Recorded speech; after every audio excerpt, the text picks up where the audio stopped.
membaca dan merenungkan sabdanya. Mari kita berdoa. Ya Bapa, 59 tahun lebih, itulah waktu pemberianmu untuk pribadi yang bernama Bapak Samuel Mbuik. Dan tentu dia telah mengisi hari-hari pemberianmu dengan berbagai aktivitas hidupnya.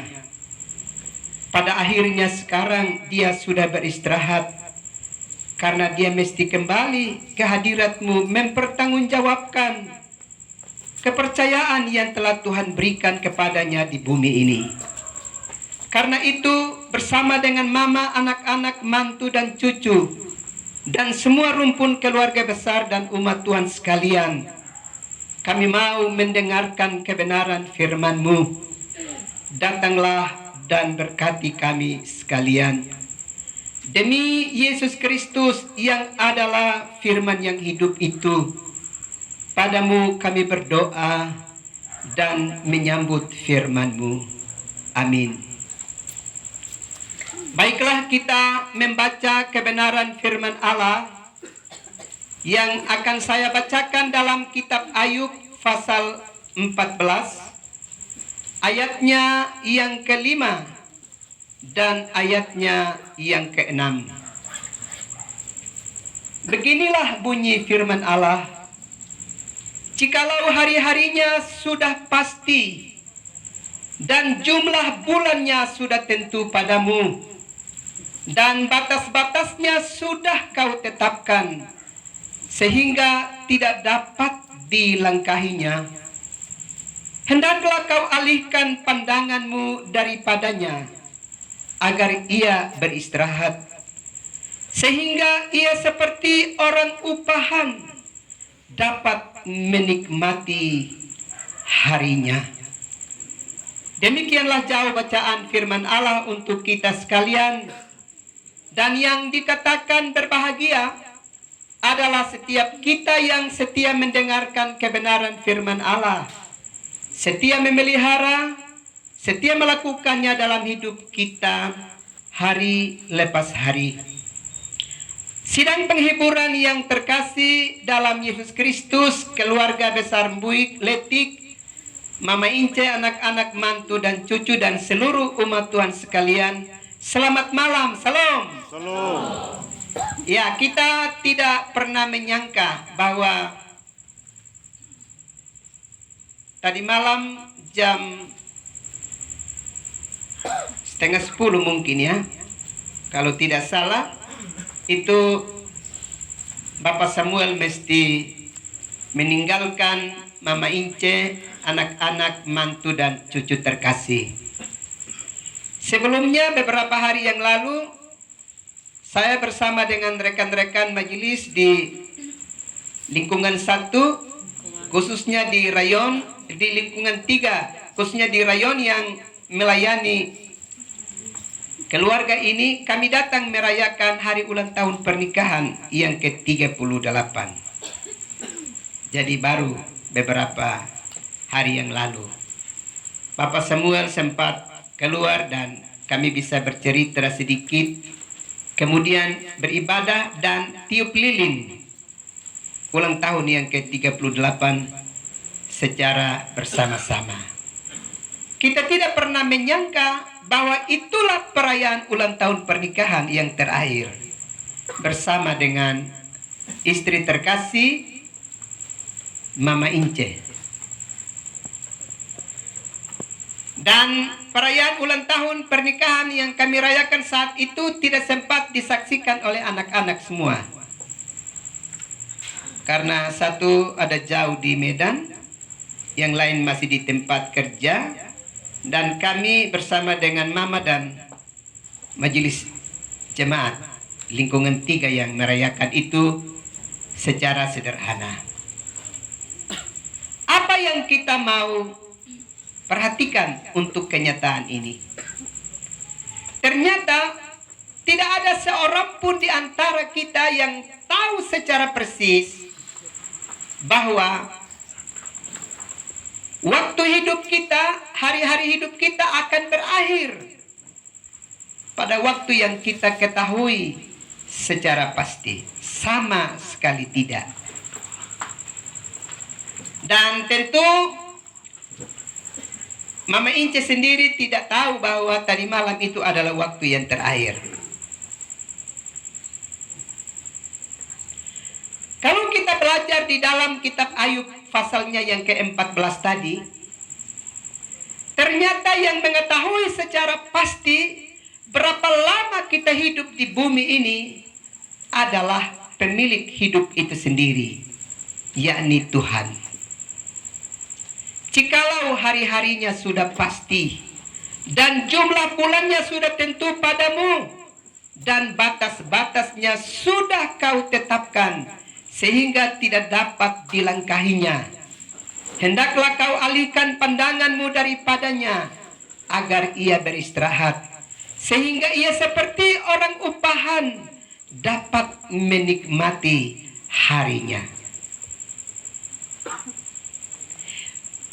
Kalau kita perhatikan bagian kitab suci ini, sesungguhnya dia mau mengingatkan kepada kita bahwa jika hari-hari hidup kita itu sudah pasti dan kematian sudah menjadi bagian bagi kita, bukan berarti urusan kita sudah selesai dengan pemilik hidup kita. Perhatikan baik-baik dalam bacaan tadi. Sehingga ia seperti orang upahan dapat menikmati harinya. Artinya apa? Artinya bahwa masih ada kelanjutan dari kehidupan setelah kematian fisik yang kita alami. Banyak orang yang berkata, mati su habis, su selesai. Banyak orang yang berpikir bahwa nanti setelah kematian urusannya sudah selesai. Betul, urusan kita dengan istri, dengan anak-anak, mantu, cucu, dengan tetangga, dengan teman-teman sekerja, itu memang sudah selesai. Tetapi urusan kita dengan Tuhan itu tidak pernah selesai. Sebab setelah kita mengalami kematian, kita memasuki babak baru. Untuk kita akan diatur tempat kediaman kita. Apakah kita diatur untuk mengalami tempat kediaman, untuk kita mengalami keadaan damai secara tetap, ataukah justru kita diatur untuk berada di tempat yang penuh dengan penderitaan? Perhatikan baik-baik dalam kitab Daniel pasalnya yang ke-12 ayat 2 dan ayatnya yang ketiga. Di sana berbunyi begini, dan banyak dari antara orang-orang yang telah tidur di dalam debu tanah akan bangun, sebagian untuk mendapat hidup yang kekal, sebagian untuk mengalami kehinaan dan kengerian yang kekal. Sama-sama kekal, tetapi yang satu keadaan yang damai dan yang satu keadaan yang mengerikan.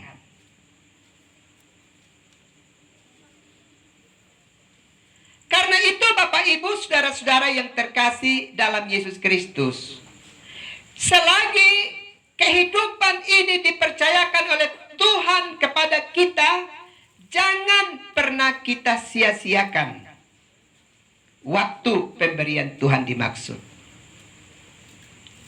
Setiap orang yang memanfaatkan kehidupannya dengan bertanggung jawab dan selalu mempermuliakan nama Tuhan di dalam hidupnya, hidup sebagai pribadi-pribadi yang bijaksana dan menuntun orang-orang untuk datang kepada kebenaran.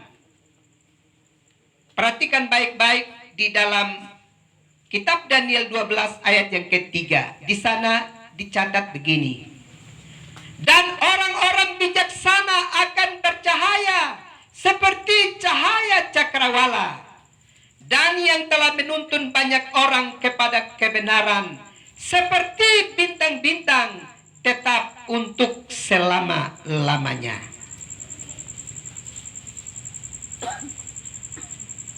Itu berarti waktu pemberian Tuhan yang Tuhan berikan kepada kita, mesti kita manfaatkan sedemikian rupa, sehingga dia tidak berlalu begitu saja tanpa bernilai, tanpa bermakna di dalam kehidupan kita. Jangan pernah kita berpikir bahwa besok itu adalah waktu kita. Tidak, saudara.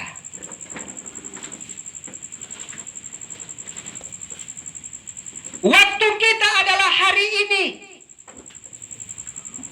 Itulah sebabnya kalau kita belajar di dalam 2 Korintus pasalnya yang ke-6, dikatakan hari ini adalah hari penyelamatan, bukan besok. Besok itu bukan waktu kita. Kita bukan pengendali waktu. Kita bukan pemilik waktu. Kita menerima waktu anugerah dari Tuhan. Dan kita diminta untuk memanfaatkan waktu itu sebaik mungkin. Kenapa? Karena kita harus mempertanggungjawabkan itu kembali kepada Sang Pemberi waktu, Sang Pemilik hidup kita. Kalau kita belajar itu di dalam 2 Korintus pasal yang ke-5 ayatnya yang ke-10. Saya menunjukkan data-data kitab suci untuk kita bisa ingat dengan baik apa sih yang dikatakan oleh firman Allah untuk kelanjutan hidup kita sebagai manusia gambar Allah di tengah-tengah kehidupan dunia ini. Karena itu jangan coba-coba kita menghiasi hari-hari hidup kita dengan perbuatan-perbuatan yang tidak berkenan, perbuatan-perbuatan fasik di dalam kehidupan kita. Itu akan mendatangkan kerugian besar bagi kehidupan kita. Mari kita coba perhatikan di dalam Maleakhi pasalnya yang ke-4, ayatnya yang pertama. Dia pembunyi begini, hari Tuhan, bahwa sesungguhnya hari itu datang menyala seperti perapian, maka semua orang gegabah dan setiap orang yang berbuat fasik menjadi seperti jerami dan akan terbakar oleh hari yang akan datang itu. Firman Tuhan semesta alam sampai tidak ditinggalkannya akar dan cabang mereka. Selesai, tuntas dalam nyala api. Ini mau memberi gambaran kepada kita, manakala hari-hari pemberian Tuhan itu kita tidak maknai secara baik, kita tidak menjalaninya dengan melakukan kehendak Allah dan mempermuliakan nama Tuhan di dalam waktu pemberian Tuhan itu, dan kita gemar melakukan perbuatan-perbuatan fasik, kita sendiri sedang menjadikan diri kita seperti jerami kering dan siap masuk di dalam dapur api. Itu berarti ternyata Allah tidak menghukum kita. Perbuatan kita lah yang menghukum kita sendiri. Perbuatan kita lah yang menempatkan kita pada satu ranah kehidupan yang sungguh mengerikan. Karena itu kita harus berwaspada. Coba perhatikan di Maleakhi pasal 4 ayat yang kedua. Di sana bilang begini, tetapi kamu yang takut akan namaku, bagimu akan terbit surya kebenaran dengan kesembuhan pada sayapnya. Kamu akan keluar dan berjingkrak-jingkrak seperti anak lembu lepas kandang. Ayat yang ketiga, kamu akan menginjak-injak orang-orang fasik, sebab mereka akan menjadi abu di bawah telapak kakimu. Pada hari yang kusiapkan itu, firman Tuhan semesta alam. Mengerikan, saudara. Kalau ternyata kita tidak pernah menyadari bahwa kita telah diciptakan oleh Allah menurut rupa dan gambar kita tidak menyadari itu dengan baik dan menjalani hari-hari hidup kita dengan perbuatan-perbuatan yang tidak berkenan, perbuatan-perbuatan kita itu sedang menggiring kita masuk di dalam perapian yang amat mengerikan.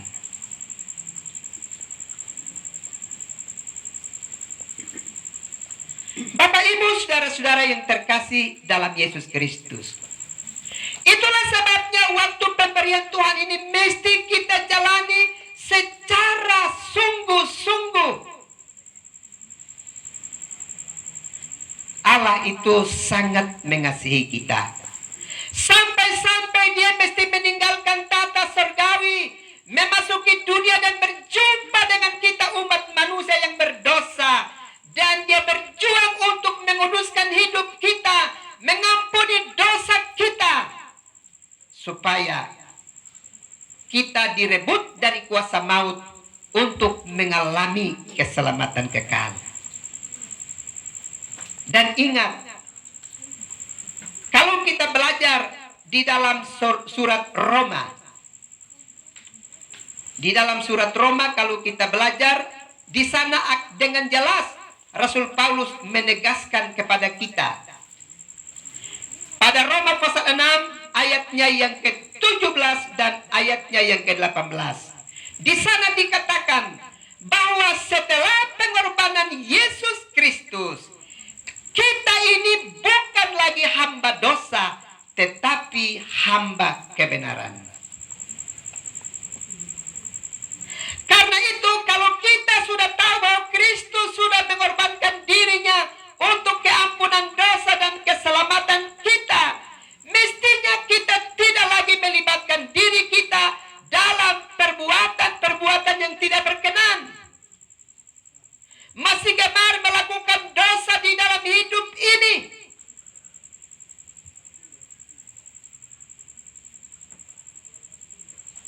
Banyak orang yang kemudian berpikir bahwa manusia itu kan makhluk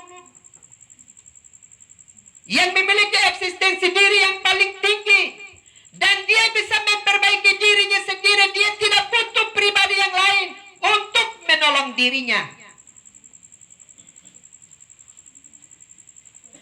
Memang manusia sekarang sedang memasuki babak kehidupan yang begitu luar biasa. Bayangkan, anak perempuan di Medan baru dapat kabar bahwa bapak dalam keadaan sakit keras. Jam 6 pagi kemarin sampai.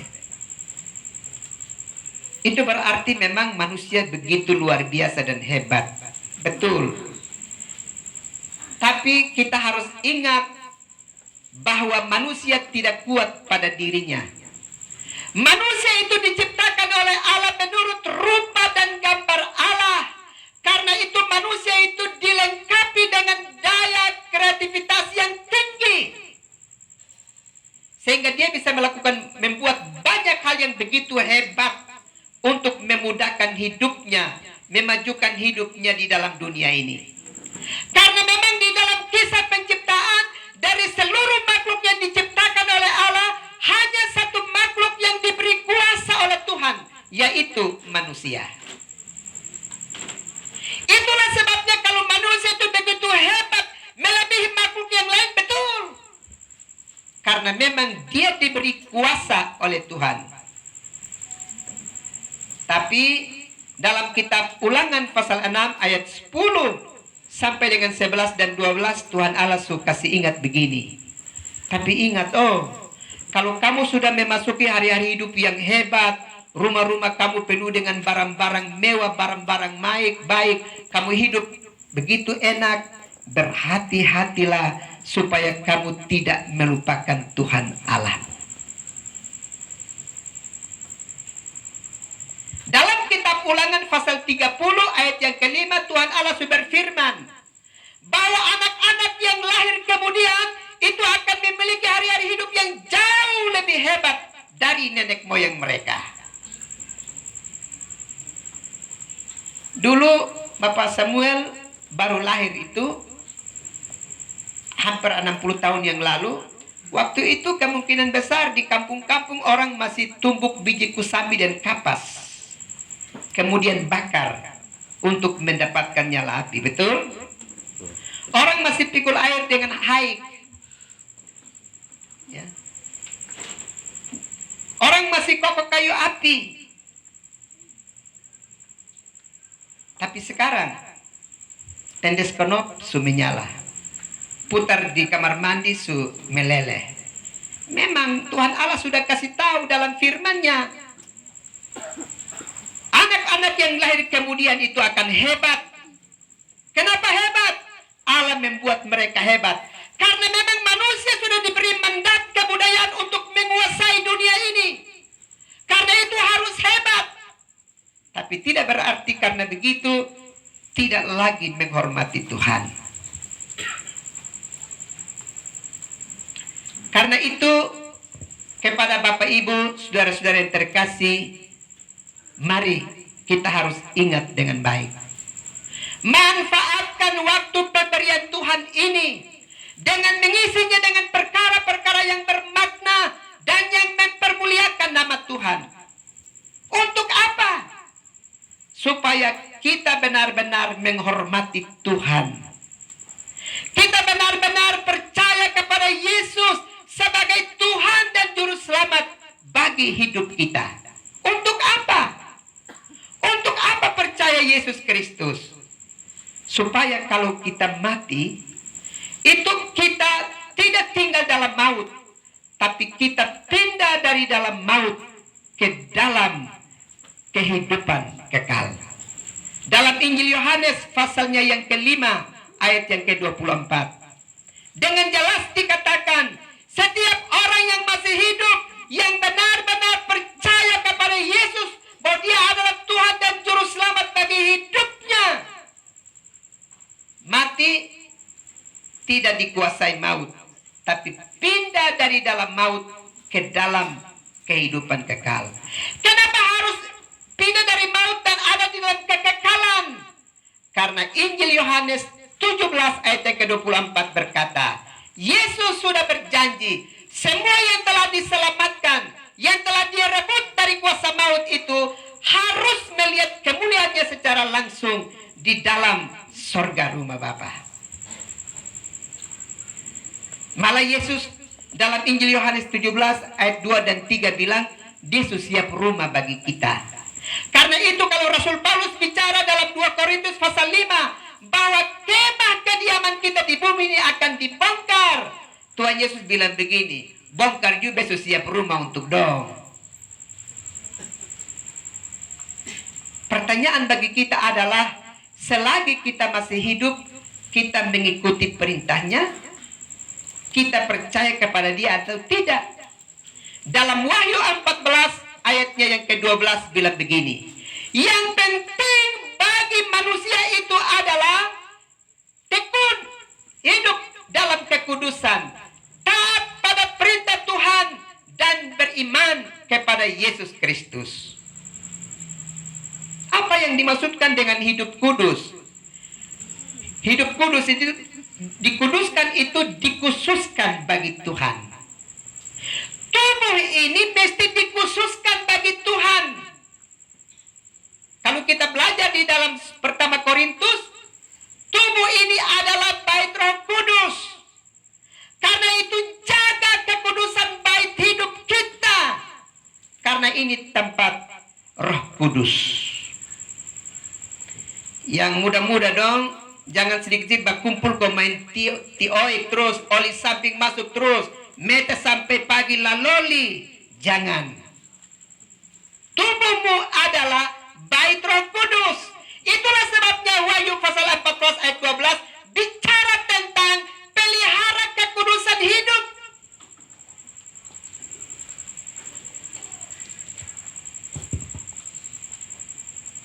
Saya pernah berjumpa dengan satu anak muda waktu saya masih melayani di gereja Kota Kupang. Di rumah sakit, dia baru usia 23 tahun. Setelah berjumpa, saya bilang begini, anak, nanti Om Pendeta doa kasih. Dia bilang begini, Bapak Pendeta, sebelum Bapak Pendeta doakan saya, biar saya omong sedikit dulu. Lalu dia bersaksi tentang hidupnya bersama teman-temannya. Dia katakan, kami punya hidup itu di Deker. Kami main tioi, pokok tio terus, oli samping terus. Orang pun anjing lewat, orang pun ayam di atas pohon Bapak. Kami ambil tuan rumah, sonde tahu. Kami tahu dia pun cara ambil untuk tolakan.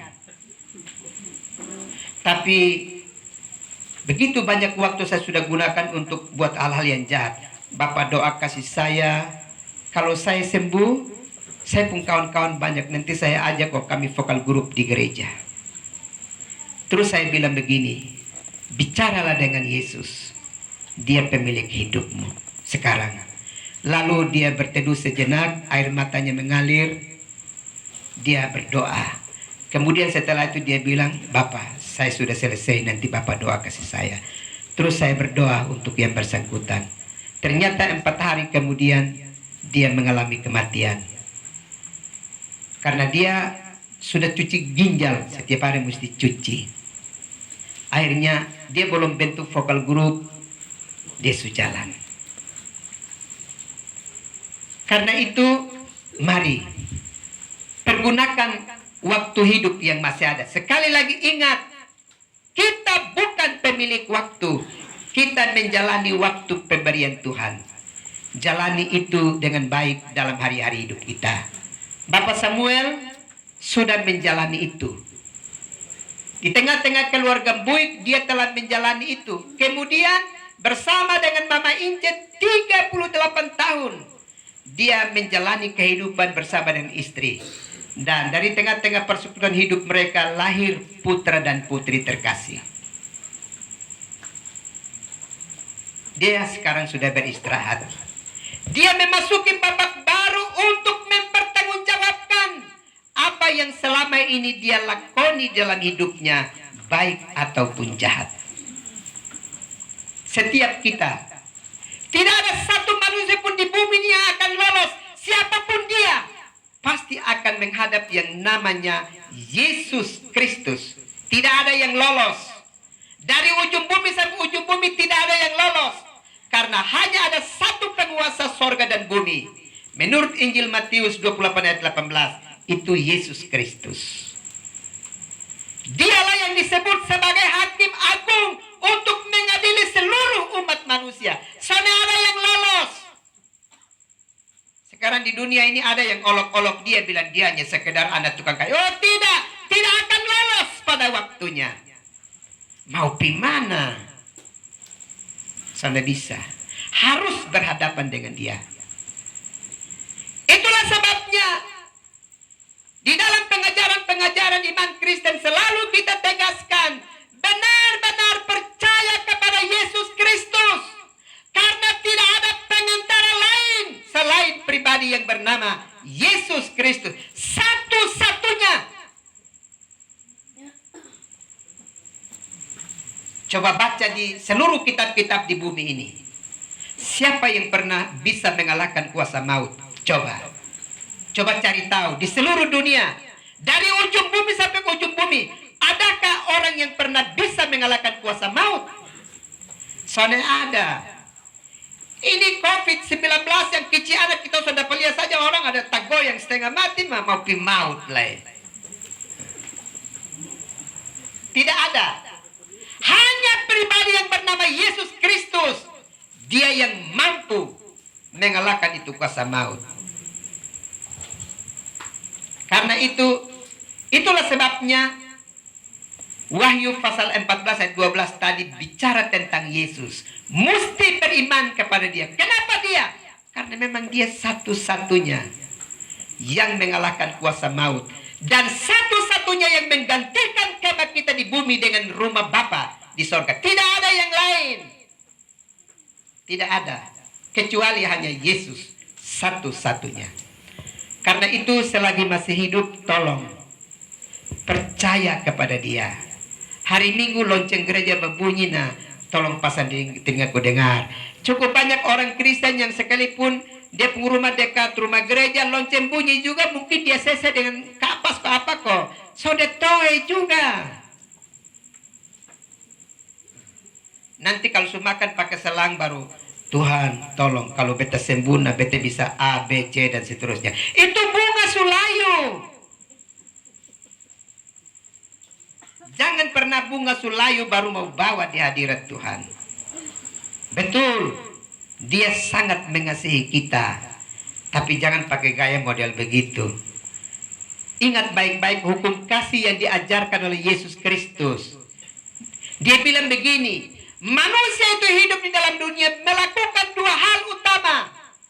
Pertama, kasihilah Tuhan Allahmu dengan segenap hatimu, dengan segenap jiwamu, dengan segenap akal budimu, dan dengan segenap kekuatanmu. Dan hukum yang kedua yang sama dengan itu adalah kasihilah sesama manusia seperti dirimu sendiri. Itu berarti mengasihi Tuhan masih kuat.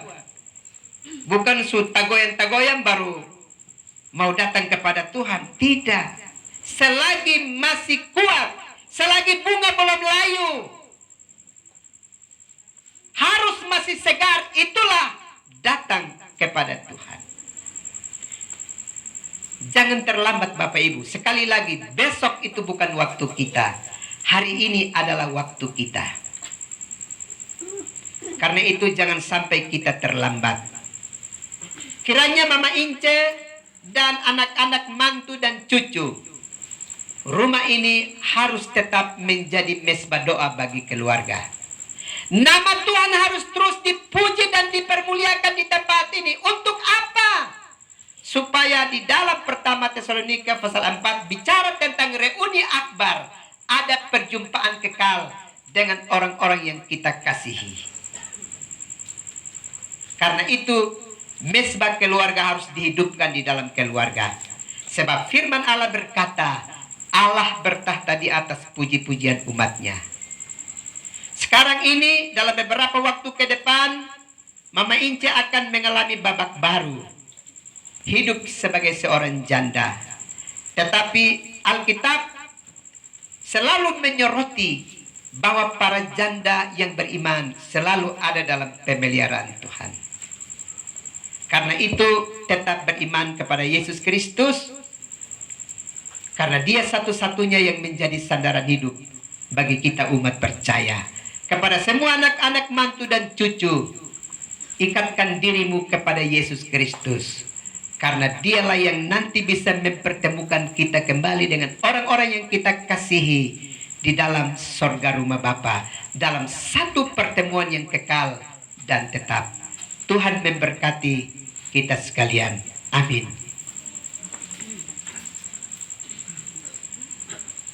Umat Tuhan yang terkasih dalam Yesus Kristus, mari kita tunduk di hadirat Allah dan kita berdoa. Segala puji, hormat, dan sembah kami nyatakan kehadapan hadirat-Mu, ya Bapa. Karena di tengah-tengah peristiwa kematian orang yang kami kasihi di tengah-tengah keluarga ini, Tuhan menjumpai kami dan mengingatkan kami dengan kebenaran firman-Mu, bahwa Engkaulah pengendali waktu. Engkau yang tahu persis berapa lama kami hidup di bumi, dan kapan kami harus beristirahat dan menikmati hari-hari hidup kami bersama dengan Tuhan. Terima kasih untuk firman-Mu yang telah diperdengarkan